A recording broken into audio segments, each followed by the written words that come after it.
o te whatalofa atu le soafa mana malo i Iesu Keriso le nei afiafi o le aso sa, le aso lusu lima, masina iwa, tausaga i lua afe, lua suma i lua, pamauina e foi tala solpito le tatou pokalame, ia o nifi aso tatonu ia o mai e foi galuega, pe foi na awai to fa le tua Maota puai si ile Viiga ma le whaftai le tua. O le nganga fia na ma le nganga whaftai, patanoina tatou pokalame nei aso, ia o le mau mai foi le te mai tai Maota tu sa foi matulanga tatou whatalofa.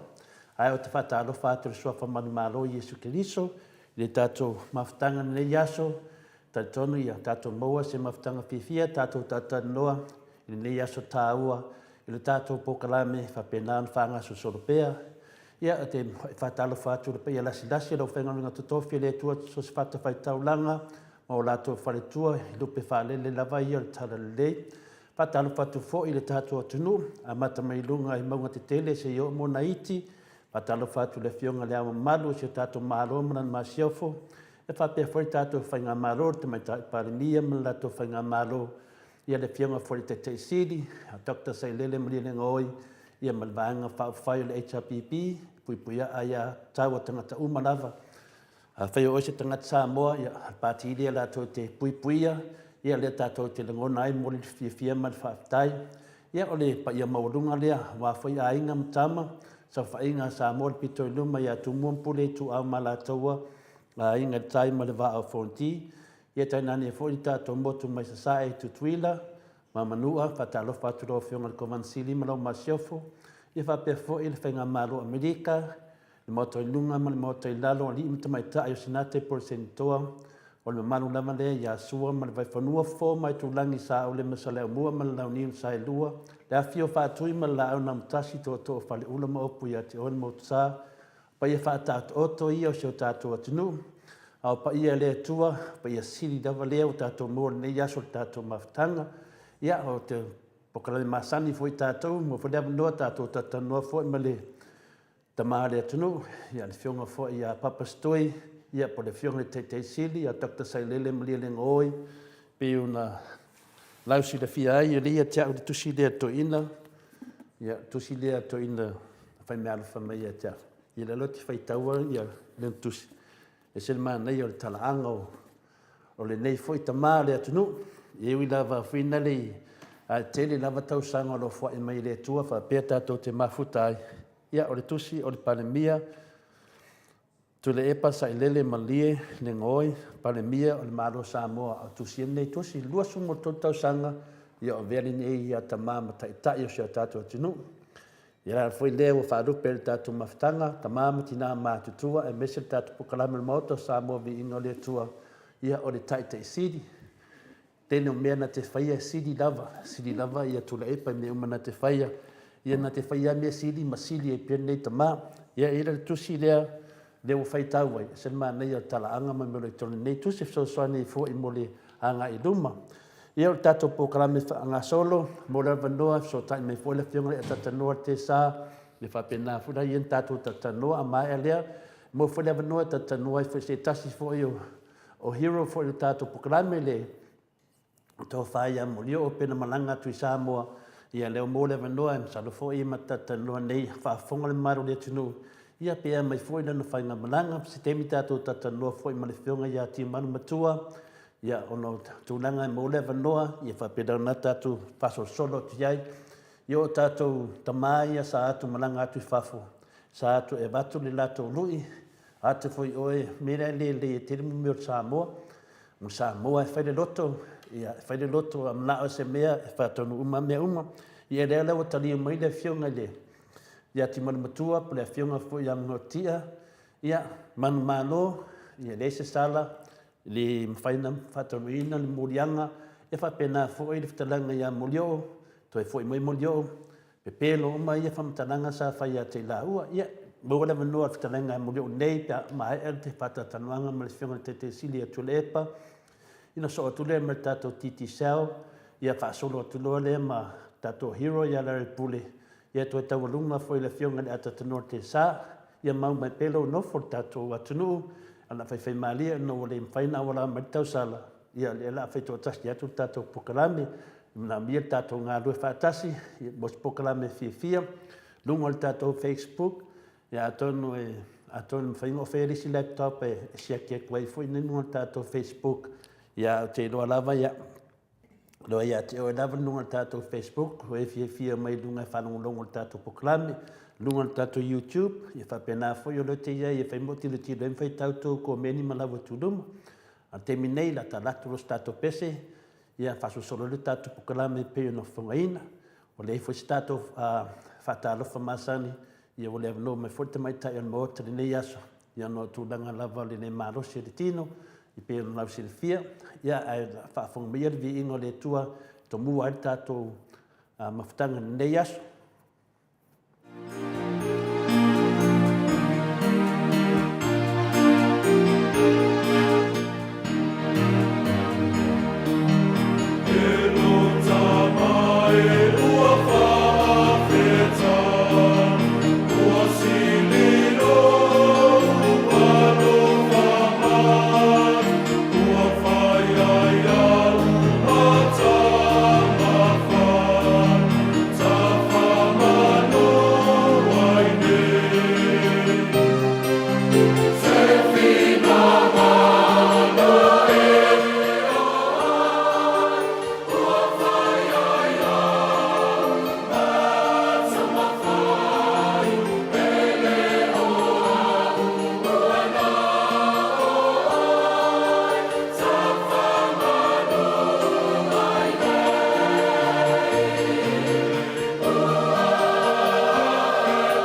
inga na le atua na saunia i le au whaipese i mai funga lei le whakasa. Ia, o le pese na ua whaafetai pe, o le pese salauto su madvalu. Ia, o lo te miinga i le tamaitai a Persia. Ia, o Persia la, ia, o iele na le tamaitai na te mi pese ni na le lau whaipese le i funga lei. Ia, le whapenau na whelo mai foi, ia lo fipo Samoa pe ilua i lunga le mato YouTube channel. Ia manuia le tātou pokalame, lau whianga tole foli nei a fiafi, maua sofi na ngalo, o wā le tāpua inga ro tātou atunu, ia whaftai tele mo whamanianga, ia o te taritonu, ia tātou pokalame pe leo mua mai leftele ngai a mulio, pe se whaftai tele titi se ia lau telenga mulio se i whamua meile, whianga ia papastui langa mamau Samoa, ia tātou le nei i au se tālia. Ia o le aso na nafi, sa whai lava si na pisi tele le aso na nafi, mai le i lau whai pese o le e kāresia metotisi so whaatasi. Metotisi, tutotasi so whaatasi, mai nei au se tālia nei, i lalo te tainga le whionga i le sunga whawhengainga, ia Reverend Filiki Whaleao, ia mai whaletua. Ma nei a whai pese sa pue nei Maota nei le lato se fulu pese o Viiga le Atua saunia nei whai whiau ma le lato o whai pese. Ia le songa lue i le asona nafi, i le ngata le pue ina whaina le lato o whai pese, i pese o Viiga le Atua. Ia au le pue inga whi le video, sa pue umelawe nei le Maota Samoa Viiga le Atua. Ia o alo nafi o alu le waso atua nafi se i tawana po tale, le lua. Ia le tau whainga o le ngavenga le karesia lea. Ia o ta ai le telefo i o le mea lofa le tua mona Viiga, le mamoni e toa le whamalo. Ia e lima la pese i ana o sao whai le lei ai. Ia mata mai a le teimina le tae au ina maa e pokalame ma le professor Fuaro. Ia unofo mai a halu ai ma le po atoa se au ana po. Ia lima tato pese i au tu atu. Ia unga lue atu lisi lima mo le vaiaso nei. O le tala na nama fo no whamtalanga. Ina o te tasi ne o whai pese ma tautia, la tau whaafonga e fo i le mea lofa le atua o lo i te tono le nei whai whiau, me se fo i ano na whaangota ina o pese, ma la nao inga o pese le lato o whai pese. Ia le aso lusu lua la o ke topa o le masina fo, o le a tatalaina ne li pini, a le karesia mai o i New Zealand. Te tai e le sunga ia, sunga te tai por sunga fo i whaiwhau to ina le karesia lea, le metatisi so whaatasi, tutotasi. Le metatisi la lea te tai la le lato te tai mai New Zealand le sunga ia sione le ota. E ia te māmatua o loso e te fia fo i tono le karesia metatisi. E se fo i e tali upu fuina le e tu mau ia whaavai, e sui sui o whainga, ia wata mai atu fo ina le manefo le vision le nei tai o mai nei Australia ia le la nga due sia fai pese le ele to telefo sia fai pese ale ala na mafuaina fai le famtalanga ona lo te fo i to le fo to e fa rola mai na ta deni masa fai no menio Viiga le Atua te lo te miu pio fasa lau tau le alu to e ko e posi mai le me alo fa ese le tau o fai no Viiga le Atua ia te no le vete le au fai pese i fonga mo tato pokalame. Ia a leo whaapopo manini au whai pese i te tonu le tātou Maota Samoa Viiga le Atua. Ia tau tua ai topa ia ma tō mamadu. Ia le talana mai le aso nafi. Ia o le tūlanga whaline i aso. Ia a fui ma tā ua whalafola e sunga i whawhengainga nei aso. Ia la le o e tole fo te leo leo an lofo le te tonu le mamadu le atunu. Ta māma tina mātua mese fo i e wa whanine po kalame ma lato pokalame whaasolo i pe le aso ma le aso. Ia te leo le tato latu tisi Viiga le Atua. Ia tato anga ia tu loi Samoa e le whionga te sili a Dr. Sailele Maria le ngoi. Tai lava.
viinga le tuan saunia le fai pese mai I tanga I savai sa la fai ia marnia fai pese no I lalo le taitainga ia le fianga le sunga le whawhengainga sunga ia simalu ko vati whapia fo I whare tua ia nefu ia pese le na lea sa pese tuai ia to tele o nisi le fai pese lea ia ua matutua isi ia isi ua whailangi le whaulanga ia ese manei o le ua toi whafangu mai ia se vai taimi o le lua afe ua pea to titi lua sefutau sanga ia le whina leo talu na pu ele o whai pese lea a tātou leo so tae mai tātou telefoni mai oi Samoa le whionga a tatano te sa na se siaki atu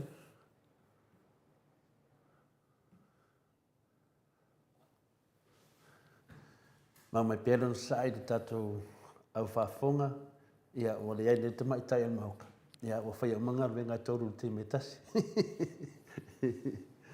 ia ali ai lola bili loa tanoa I le nomo nampa te loa e whai lewa whai singa pale tonu fo I o tātou interneti Samoa whai matilo tilo atu lunga pe tau I loa atu le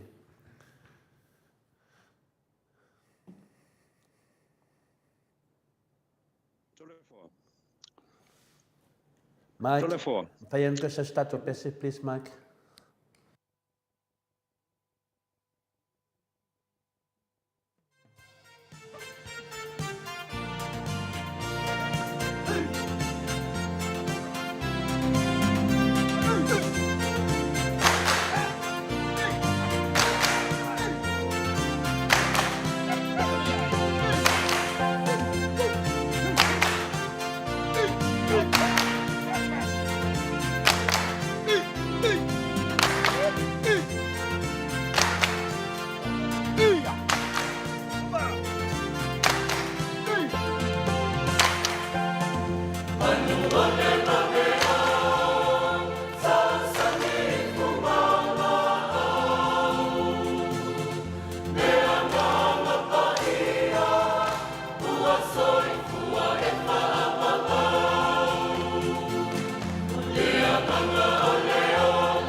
whamarurua tu tato whaipese le mai le karesia ka koliko i vai usu ia ono tau sotainga lava tato internet i Samoa se tato maftanga ma le fionga te sili a tokta sailele ma lia le ngoi ia le mera le tupu e whaia sina vai tere le kawa i o i Samoa pe a o le afi lea le tato tamwhai pea ia lava mai pele o sai ia o le ua vai atu le fionga te sili ia whare tonu mai ia tato internet ia lewa i lunga lenga ia tado fatu lau fionga tai sili takta sai lele malia lenga oi nei tu lau le afiafi le spaia le atua ma roso i fua malange ma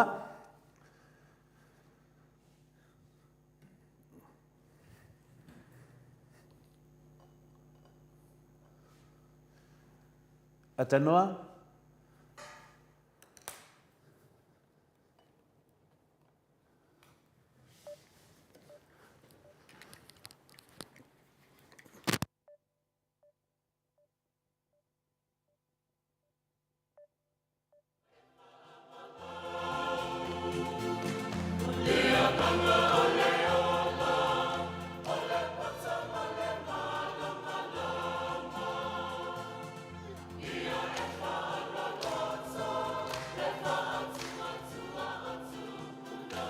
Patalo fatu lau fionga te sili takta sai lele malia lenga oi nei tu lau le fiafi po mua mari tatou.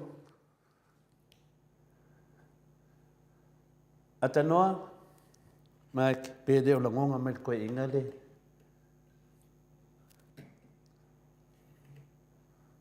Ia whamarurua tunu maru le tunu. Toi tasi lava. Atanoa nai leo ese se anu le microphone to ina whamalmori.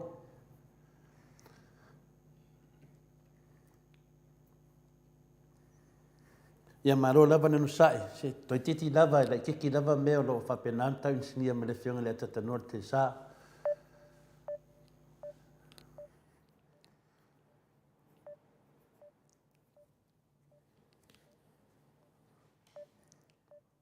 Mike, ma stato pese fama le mole lava.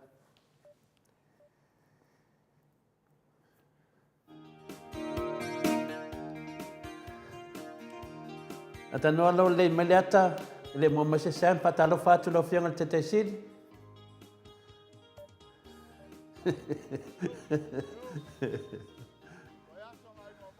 I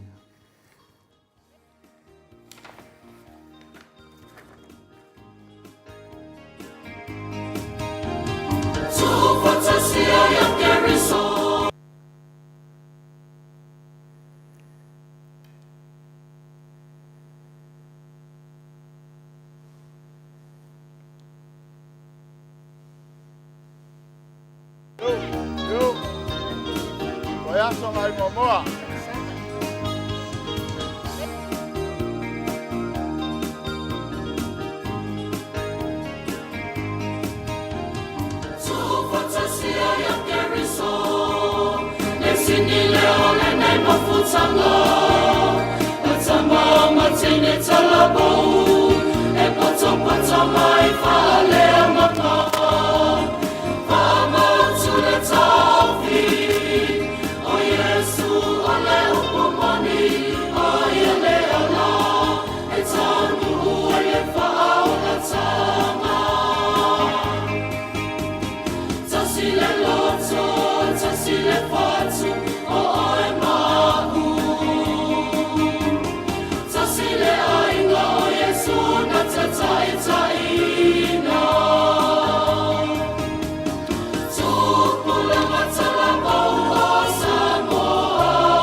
Ia tato wola ia whaanga mo le atua, ia Viiga le atua sa nia le whai pese e whakasa mai i whastotai, i lalo te tainga, ia le fionga foi le tama marolo, tala lei, ia Yeremia, ia lale Yeremia, ia pia foi le tina ia tifi la ua vai temi, ia ua malanga tifi, ua usufono, ia pua tua whai malo le fionga whalitua, ia e mana tua pe la ua i Viiga le atua, sa nia le whai pese ma le whakasa i la ua whai vai temi, o le leile o Viiga o le atua, ma vai atu tangata, ia e pespese pe Viiga o le atua e whamanatu ino ngaruenga le lei.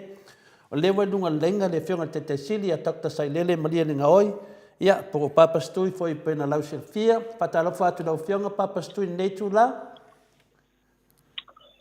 Ia, whamalo e so te inga wa whatino ho nei tu la fiafi lo whionga tole whoa. Tai dawa. Leo te maulele atu. Leo ta teva il telefoni. Se o le lopo el kuli leo na. Ngovo ko impale fale ko ka kalonga le internet. Ya ile kaina ile ka fiaisi wala o fucking wala ka kalonga. Malo mo nei voi tu la chef. Ia, maro le saunoa i lo whionga te sili, ia, tai tonu, ia ore kuri dawa, ia nei au tafa le whionga ia tatanua te sa. Ia, te manatu lava, ia, tate le tio fo e pule lava le interneti, ia au ar keme ngefu ai. Ia ua vaai atu manei ia ua kua lese leo. Ia e manei alo vili atu telefoni le manino le ai ia tatanuanga o whaafonga le mamaro le tunu. Ia, o nei aso le aso sa, ia, o matua fo nei aso sa le lotu, ia o tala ia la saro. Ia o leo tato vaai atu pe le la a ngai atu tato atunu i le tala lea ia la saro na mauoa. Ia le ana whaitau an nei, e manatu ai fo i e tāua tati a mata i le nei afiafi. Taptai. Ole matango fiele na ole tu sfitau. Moni le. Le tati tala no ai. Ma tu sfitau vol na lesa o falongolongo yai. E tau sanga no waluai la tinule Uganda. No matawina le loto tangata.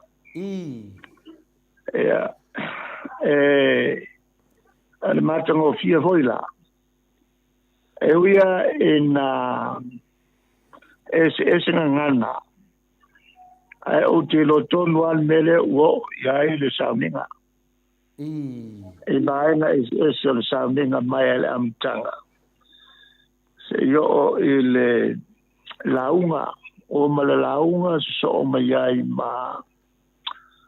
ma tarsanga faitele o ma tarsanga faitele no mai le sauninga fo ole liliunga le tino pa le taturi e pe ala le fai samone ora mtokio tala le famna tu pe ya itato alo pula voilen fai aplam le mfai on to fo mai sesi ile la langine mo ile de we ina ngani atu ia le to ina mauolo na ia fasao ino no uso si to sawa atasi alta wa maltaimi ona le mfai ona to fo mai si ile la langine mai le taimi oti ai ara fisela oi nei met tu puelo rafa persena tala mai lo tinana po meu o ele si ori kalkalango e tu mau la tu o fela o nei meu i tu e mai ale saola ale mutu fa mau ni mai le tele o le mau na venga no fai o taturi e tu tuli ai te moni fa po matangata ok mongi o mai e fai benga ai le to e foi mai se si o tato matua ele me fai o to e foi mai ele la langi le ne e iai la le vaenga o ke mongi o le la ko ngā ruenga le fai e liu tino tangata mai lesi o fo linga o lo tina o le leo o lo tina o le la leo angelu o le la ko ngā ruenga le fai e o mai ma fioa i lalolangi ma fa se solo tangata matalano ai se no talano e lo tinana po mo ile de e la le si tele ale me voile ana alway saulo ana lu le saulo e fia lo mai le tau po le tu la no le tau le fatino le aso so ai Wale se perfecta tra norma le tua. Wa fasoki uma saulo. E aí foi lá ila toia e fai o mediums. La toia so tai mal ti Apollo. On tuli maile ti Apollo tangata wali tino mai. O kakale mo bia. E al melana na tawanelo se yaile kaulai kulai las. Ele fez tangata ia ilo fasokio o taulai no perfetta. E me fai on e siria. Allora e solo what sui on lae allora fai i taulai tu le fia vai ila nganga orko ingo Samuel ora bella tu o i tonu ana intervina ilona tua ala fa perché Apollo ia le taulai tu ora che Apollo le o sa weli uma ia e folingo Samuel wa tei vai aku o Samuel con guare o sa